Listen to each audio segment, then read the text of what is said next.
నమస్కారం. రుద్ర న్యూస్కు స్వాగతం.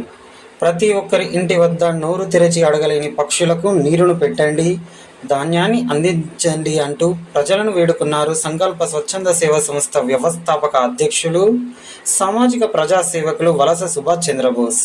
సిద్దిపేట జిల్లా కోయడ మండలం కూరెల గ్రామ వాస్తవ్యులు, సంకల్ప స్వచ్ఛంద సేవా సంస్థ వ్యవస్థాపక అధ్యక్షులు, సామాజిక ప్రజా సేవకులు వలస సుభాష్ చంద్రబోస్ ఈ సందర్భంగా మాట్లాడుతూ, పగటి ఉష్ణోగ్రత భారీగా పెరిగిపోయి ప్రజలు చాలా ఇబ్బంది పడుతున్నారని, మనుషులకే ఇలా ఉంటే మూగ జీవుల పరిస్థితి ఏంటి అని ఆవేదన వ్యక్తం చేశారు.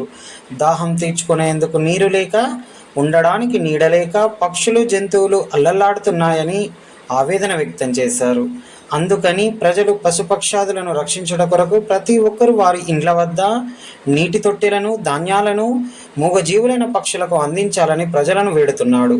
నోరు లేని పక్షులకు నీటిని అందిస్తే మహాపుణ్యమని, ఈ మహాపుణ్య కార్యక్రమమని ప్రతి ఒక్కరు గుర్తించాలని యువకులకు, విద్యార్థులకు పిలుపునిచ్చారు.